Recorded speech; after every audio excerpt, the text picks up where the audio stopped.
This week in the open mic universe, it's the go-home week for Bash at the Beach. We kick things off on Raw with Piper Niven taking on Bayley. Bayley with a huge opportunity coming up at Bash at the Beach as she will challenge Shayna Baszler for the WWE Women's Championship. Had her hands full here against Piper. Piper, who was so close to being in that spot, to getting that opportunity. We talk about it a lot here. Piper, a lot of times, always the bridesmaid, never the bride. And she would take a little bit of that anger and frustration out on Bayley here in this one. Not probably the right lead-in, the right prep going into the big championship match, as Piper would come away with the victory. After the match, Shayna would make an appearance on the stage and kind of mock her challenger's performance. We'll see what the effects of this match might have on Bayley going in to her championship opportunity. Then we would see Braun Strowman taking on Gunther. Both of these guys are kind of in an interesting spot. Strowman coming back to the WWE at the draft, looking to kind of reset maybe. Then you've got Gunther, who's had some great opportunities, former one-time Mr. Money in the Bank, has not been able to get over the championship hurdle. Will year 3 be his year? We'll find out. Gunther gets a win here against Braun Strowman. Then it would be tag team action. Kevin Owens and Sami Zayn taking on the Creed brothers, and Team Angle has been a huge thorn in not only the side of Kevin Owens, but we saw last week also Sami Zayn. And while here on Raw, neither of these guys would be able to get their hands on Chad Gable, they would be able to take out a little bit of their maybe payback on the Creeds. Now, KO will be able to get his hands on Gable coming up at Bash at the Beach. But here, KO and Sami victorious. But after the match, you got to know Gable, and this time with the help of Kurt Angle, would strike and attack both Kevin and Sami after the match. We'll see what happens. We're just a few days away. What is Kevin Owens going to do to Chad Gable when they meet one-on-one in the ring? Then in our main event of Raw, it would be Karrion Kross taking on the Intercontinental Champion, the Viper, Randy Orton. Now, Kross, coming up at Bash at the Beach, will be taking on Seth Rollins. Orton will be defending his Intercontinental title against Damian Priest. And Kross looked pretty good here.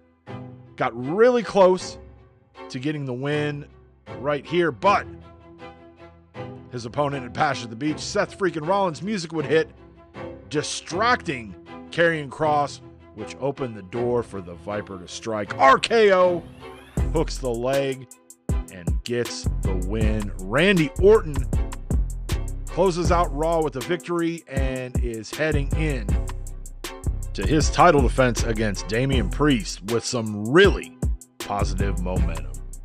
Then on Nitro, we would kick things off with R-Truth taking on Ricochet. Now, Ricochet, who won a gauntlet match a few weeks back that granted him an opportunity to take on Shinsuke Nakamura for the WCW Television Championship.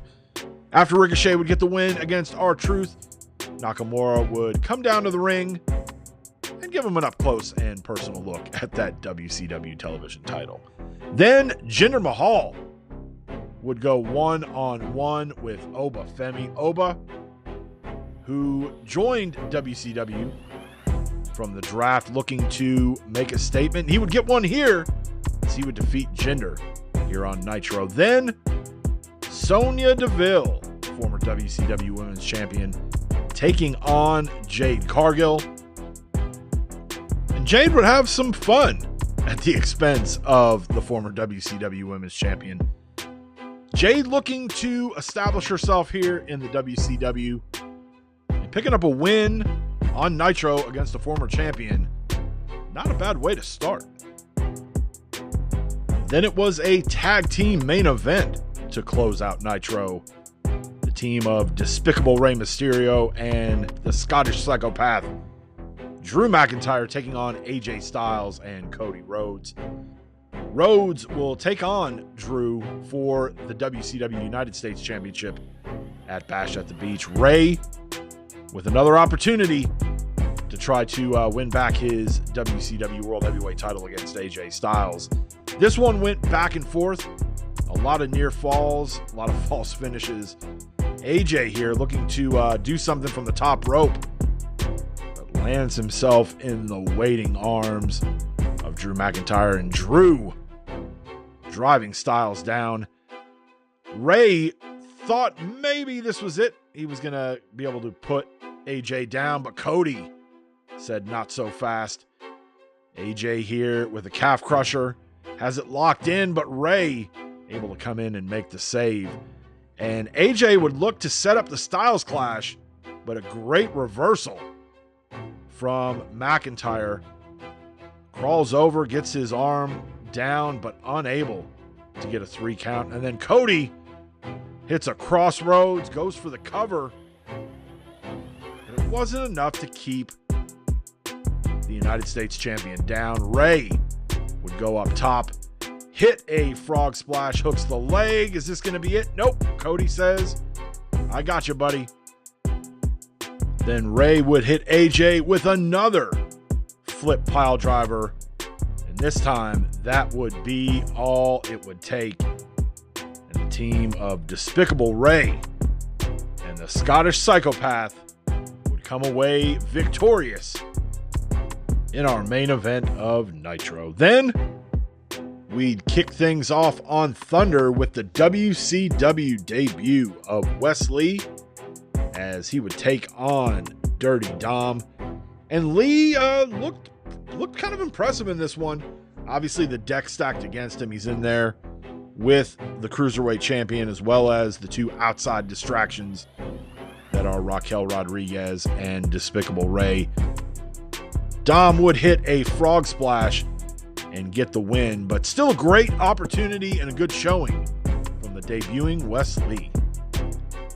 Then we would see Ridge Holland taking on Angelo Dawkins. We saw last week Montez Ford defeat JD McDonough. This week, their tag team partners would meet one-on-one. These 2 teams will meet at Bash at the Beach. And the Profits coming over to WCW in the draft. The new pairing of this new team, the Leftovers. Both these teams looking to start off year 3 on the right foot. As far as the singles matches go, it's a split. 1 win for each. We'll see who comes away with the win at Bash at the Beach. Then we would see Brock Lesnar going one-on-one against Bobby Roode. Decided he wanted to get the fun started a little bit earlier as he attacks Bobby on his way to the ring, and it didn't stop there. He just dished out all the typical Brock Lesnar punishment you can think of. Hits an F5 here on the outside just for fun. Then after he was done toying with Roode, he would get him back in the ring and get him to tap to a Kimura. Didn't end there though, as Brock would go out and go under the ring and grab a chair and do further damage to Bobby Roode. There's a lot of history there. Lesnar, as we know, last year, Mr. Money in the Bank, stripped of that briefcase when he was suspended. It was Roode who won the second chance Money in the Bank ladder match. And Lesnar, now that he's back in WCW, looking to make a statement. Then in our main event, it was supposed to be Raquel Rodriguez taking on Tiffany Stratton. But Raquel's Bash at the Beach opponent, Rhea Ripley, didn't want to wait until Daytona to get her hands on Raquel. So she would take out Raquel's opponent and get herself inserted in this match. Now, this could go one of two ways. This could be a very wise move on the part of Rhea. Obviously, Raquel wasn't aware that she was going to be facing Rhea Ripley here in the main event of Thunder. Or does she maybe tip her hand, and that allows Raquel to possibly prepare a little better before their match for Rhea's WCW Women's Championship? We'll find out. Rhea got the win here on Thunder. We'll find out what happens when these two ladies meet at Bash at the Beach. Then, kicking things off on SmackDown, we would see Damian Priest taking on Seth Rollins. We saw their respective opponents meet on Raw. This time, Priest and Rollins would meet to kick off SmackDown. Rollins taking on Karrion Kross at Bash at the Beach. Damian Priest with an opportunity at the WWE Intercontinental Championship against Randy Orton. Priest came into this one locked in, and if he comes in with this same mentality at Bash at the Beach, we're in for one hell of an Intercontinental title match. Damian would get the win.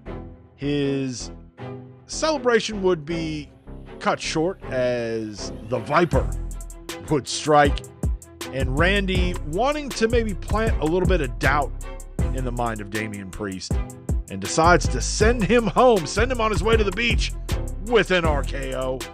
Can't wait to see these two meet in just a few days. Then we would see Carmella taking on Chelsea Green. Chelsea so far looking good since coming over to WWE in the draft. She would get the win here on SmackDown and keep that momentum going in the right direction. Then we had a handicap match between Axiom and Nathan Frazier as they would take on Braun Breaker. Braun, who's met each of these guys in singles matches, 2 weeks ago completely obliterated Axiom.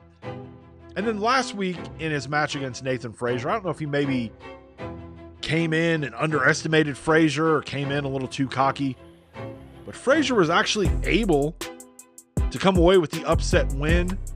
This week, Breaker said, nope, I want the two of you in a handicap match. And it really wasn't even a match. Breaker, no matter who was in the ring, had his way with each of these guys. He would eventually hit Frazier with a spear, and he would get the win. We know Braun Breaker, and you know after the embarrassment that he suffered last week, it's probably not over with Nathan Frazier. Then in the back, we would see Roman Reigns attacking Jimmy and Jay's father and Roman's own cousin, Rikishi. And he was out to send a message, and that message was a challenge for Bash at the Beach, a tag team match between Jimmy and Jay and Roman and a mystery partner. Now, we have heard from the Usos, and they didn't just say yes. They said hell yes. And you know, they can't wait to get their hands on Roman Reigns when we head to Daytona for Bash at the Beach. Guys, that's going to do it for this one. Thank you so much for watching. Please like and subscribe. And if you're going to join us at Bash at the Beach, don't forget the sunscreen. We'll see you guys next time.